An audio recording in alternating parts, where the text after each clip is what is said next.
Hello there! This is LEGO Dynasty, and today I'm bringing you guys my review of the LEGO Star Wars The Mandalorian N1 Starfighter Microfighter.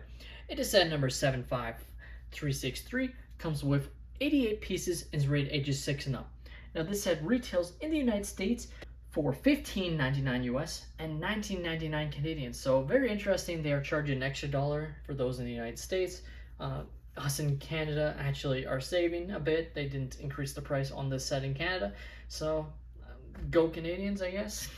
On a set like this, we're saving some money. So hey, it's just something a little bit notable that they decided to slightly raise the price. Now without further ado, let's kick off this review, starting with the box. Now the box itself, very typical for a Microfighter. Background shows what I believe to be Mos Eisley or Mos Espa in the background there. Of course I have the ship itself with Mando and Grogu, which looks pretty nice. Back of the box again shows the set in landed mode, which, I mean, there's only 2 modes and it's not like you can have landing gear, but shows off the main play functionality, which is the stud shooter, and of course the playability with the minifigures. Manual rendered image definitely doesn't take away any from build experience, but definitely does not look as premium of a product as it used to.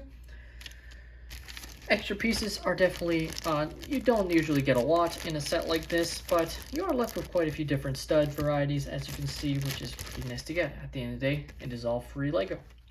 Now taking a look at our first and really main minifigure of the set, we have Din Djarin.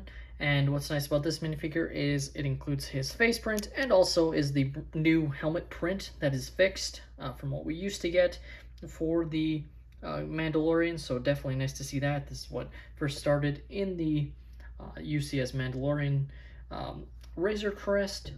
So that's very nice to see that they're including that. And overall, this is a very detailed minifigure to come in a set this cheap. So definitely deserve props to LEGO for doing that and not, you know, removing the arm printing or having just a black head rather than a face print, etc., which LEGO could definitely do, and you can't hold it against them or past them to do that. Taking off his metallic jetpack, showing off his back printing there. As you can see, looks pretty nice. Nothing too different or different at all, really, from what we've seen with the Mandalorian in previous sets. Now, of course, in this set, you're given 2 of the blasters. One is actually meant to be an extra piece, but I figured I would give him both weapons, because at the end of the day, why not? Now, our next character is Grogu. Nothing changed about Grogu. I definitely feel like they could do some improvements, but at the end of the day, they just are choosing not to, so nothing too special about him. Now, when it comes to the Microfighter build of the N1 Starfighter, I gotta say, overall, this is a pretty nice Microfighter. Again, you're not going to expect a crazy build, but just the general look and feel of the actual playscale set, and this definitely evokes that. Of course, you're given 2 spots, or seats, essentially, for your characters. You have the main seat for Din Djarin, which also includes room for his jetpack, as you can see, so you don't have to take that off, which is definitely nice. You can't lean back too much, but that's okay. And then you also have the stud in the back there for you to place little baby Grogu. If I can get him in there, like that. And then you're ready to go. Now, of course, there is supposed to be some other aspects of the set. For instance, should have a pod to go over top. But in a Microfighter like this, they're going to be more, you know, freed with their creativity of how they want to have your minifigures on the set. It's not a one-to-one scale whatsoever, but overall I think it does a pretty good job of evoking the look of the N1 Starfighter. Now again, the only main play functionality is the stud shooters on the front there. So you press down, as you can see, and they shoot off, and you typically will lose them, which is why they give you extras.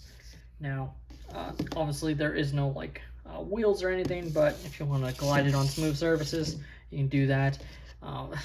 Really, the playability and desirability of these sets for me is usually the minifigures in these sets. Maybe I just have a bit of Mando fatigue. Obviously, with how successful the show has been, it has led LEGO to really sell the Mandalorian in their sets, and this one's no exception.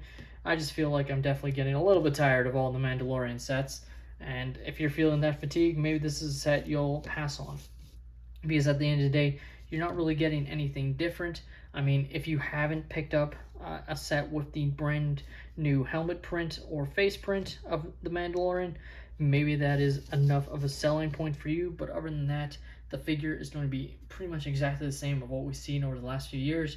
Grogu's the same, and the build itself, you know, a Microfighter build, again, you're usually looking at these more for the figures included, and I just don't think this set has that interesting of a minifigure selection. But at the end of the day, that's just my opinion. Let me know your thoughts on the Mandalorian N1 Starfighter Microfighter. Are you guys fans of this Microfighter? Have you guys picked one up, or are you planning to? Let me know in the comments down below. Please leave a like and subscribe if you have enjoyed, and have a great day, everyone.